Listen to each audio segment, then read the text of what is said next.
you know, obviously the Avot, right? The patriarchs, Yeah. Abraham and Yitzhak and Yaakov and Yosef, right? They all recognized the lofty nature of the soul sparks within these evil people.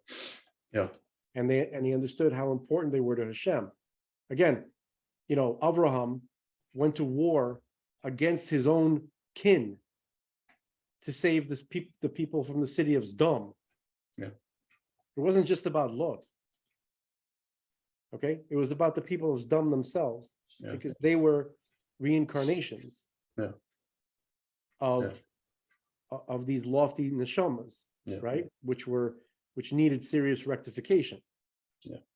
Okay, that's why we're learning about them and reading about them. That's why the Torah is spending ink on them. Yeah.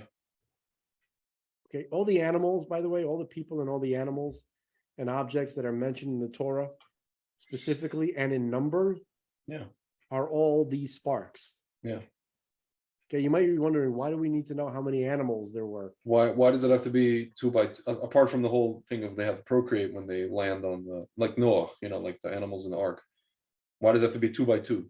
Why do they have to say 2 by 2? We don't understand that it's 2 by 2. Right. That, like, but it's obvious. Yes, that's included.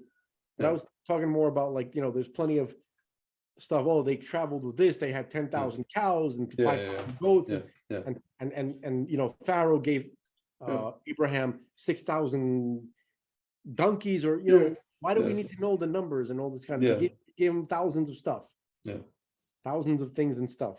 Why do we need to know? Because each one of those that is connected to a number is one of those sparks, one of those absolutely essential to God consciousnesses that needs to be fixed and rectified.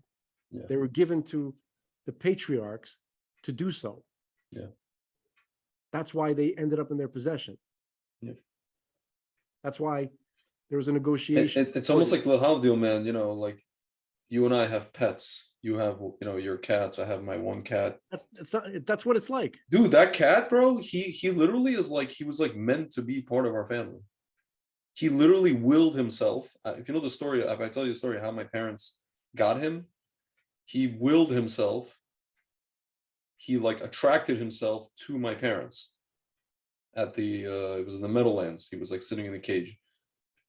It couldn't have been any other people. It couldn't have been any, you know, and for us it couldn't have been any other cat. Of course not. He's like our animal zivug. It's very strange. Well, with animals, there's something that's very unique to just our generation. Apparently, the animals that come to people in general, but especially Jewish people, are souls that need rectification, and there's no time left. The whole rectification of souls thing, that's just the 6,000, not even, it's just 200 and somewhat years shy of 6,000 years. That's where we are now. There's no more time. They can't come back as people. But the dude, like, it's crazy. Like this guy, he's like a person. He behaves like a human being. Like, meaning at the basis level, but there are certain things that are even a little bit more, I would say, complex than base level human behavior. The way that he behaves, the way that he has like a human, you know, in Russian we say vzгляд, you know, the way he looks at me, you know, let's say when he wants food. I haven't seen a cat look at human beings like that. Yeah, man. Like his gestures, his personality, you know, it's interesting. It's very interesting, dude. Like, dude, I'm telling you, I told you know why not everybody could see that? Why only you can see that? Or your family? It's because the rectification is unique to you. Dude, I told you this before. Like I you know, it's like 8:30 p.m. let's say, and my cat's still outside, and I literally come outside the door. He's nowhere to be seen, you know, and I go and I just say either in English or in Russian, if you don't come home at 9 o'clock, you're sleeping outside, right? And then, dude, I've had this happen multiple times. I poop you not. I open the door at 8:58, 8:55, he's not there. I say it again. And then I tell my father will be sitting on the couch. I go, watch this. Watch this. And then I'm looking at the clock, which is like the atomic clock on the cable box. It's 8:59. Yeah. I open the door again. He's out there, like down the stairs, down the staircase, steps, outside the house, and he's looking at me. And I'm like, would you like to come in? Or no, it was 8:58. He walks away. I'm like, okay. I close the door again. And then I come back. The clock strikes 9. I open the door. He runs in. How the hell does he know it's 9 o'clock? How the hell did he understand me? Where the hell was he when I said what I said?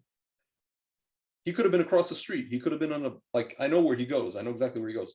He could have been around the corner with his friend, his literally black friend, who I call Tyrone. Dude, is he wearing a watch? I'm asking I'm asking a question. I said he is not. He's not. Is my cat wearing a Movado? A Movado? Do you remember? He's not wearing a Movado, but do you remember when you're like 12 and you think Movado is awesome? Yes. It's like so, and then you realize. Or Patek Philippe. Yeah. No, Patek Philippe. That's already that was later. That was later. But like Movado, I didn't know it was like considered like an intermediate watch for watch people. You know, that's your starter watch if you're a watch guy. Yes. Really, it's what was the other ones? The next level is Tag. Yeah, Takur. Yeah. Remember. Actually, that's 2 levels up. That's 2 levels up. Friends from Stuyvesant had those watches. Yeah. At least mine did. But it's crazy, man. The guy, and this happened on multiple occasions, man. It's like not a one-off. He just, it's strange. He understands what I'm saying in 2 languages. He understands what time is, apparently. I mean, you could say animals have internal clocks, right? Let's say he has an internal clock. He can tell by the celestial bodies internally, and it gives him an indication of what the time is for himself, right? Or what remotely the hour is, let's say. But how does he reconcile that with what I'm saying to him verbally? I am saying 9 o'clock. What does the word 9 mean to him? What does the concept of 9 mean to him? The concept. No, man, it's all. Can he read a clock? He cannot read a clock. That's not what it's about. Yeah. He has a connection to you. Yeah. His job is related to having a relationship with you, whatever that means. Yeah. That's why he knows what time it is. Dude, you know what he enjoys doing? He has a connection to your mind. Yeah. He sits, where he makes a point to sit? Where there's I'll have on my bed, I'll have some kind of documents. He could sit anywhere on the bed. He sits on the documents. Yeah. He likes paper. No, it's not. He doesn't like paper. He likes sitting on had a suit or some kind of piece of clothing. No, dude. He knows what's important to you, what your focus of attention is. Yeah. He will sit on that. Yeah. To establish the hierarchy of what your attention should be. Yeah, he's like a paperweight. It's really weird. No, he is the center. He believes. I know. He's giving me a hint. Right? He's like, you're looking at papers when you should be looking at me. Yes. Huh. Yeah. And the thing is, it's papers that I don't even want to address because it's sometimes it'll be like a bill or something. I don't know if you have a lot of experience with this, and I hope you don't, but the pain of losing an animal, right? Yeah, I do. And no one shares it with you. Yeah. No one takes. I mean, my parents do. I'm saying only the people who love that animal, right? Yeah. But it's not something you can talk about because it's so painful. Yeah. And then it's marginalized by. It's marginalized because it's oh, it's just a cat. Yeah. Who cares?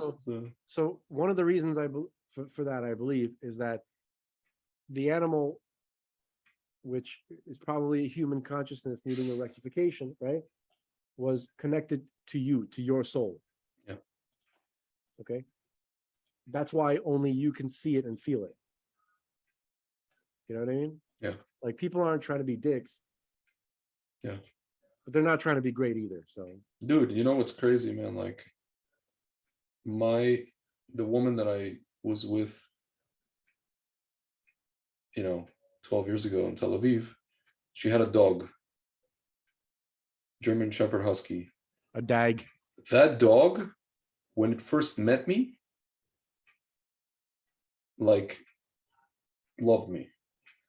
The dog, after I left, I remember when I first met my ex, it was like summer 2009, and then I came, and I hadn't seen the dog basically until I made Aliyah in August, whenever this was, 2010. When the dog saw me, it went berserk. You know, dogs, they shake their rear ends and go, do like a circle, go like around in a circle, chasing their own tail kind of thing. Yeah. It went berserk. And then my dad always used to say to me after I broke up with this girl, she's like, I always felt like you loved that dog more than you love that girl. And I'm like, it's true. It's actually freaking true. Dude, and I remember when I was with her, I used to walk the dog. I was like designated as the person who was supposed to walk this dog. Part of surely because my ex was pregnant at the time, whatever it is, she couldn't. Yeah, man. Be pulled. She couldn't be pulled by like a Siberian beast that usually pulls like sleds. So I was like, for a year and a half, I was like this dog's, person. I catch her with this dog. People too, man. Yeah. Dogs are people too. And it was just like, human behavior, man, this dog. It's crazy. And then that's it. And that was it. And I left. I'm telling you, dude, when I ended that relationship, I was more sad about not seeing the dog. I was very, very sad for like a few months there. I remember when I saw my ex like a year after, whatever. I was like, no, how's the dog doing? I was so, Yeah, I mean, people are going to realize in the future that the connections they had with the animals, that wasn't just stom. It wasn't like it wasn't just like a live stuffed animal. It wasn't deeper than that. No, it was essential, not just deeper, but essential. Yeah.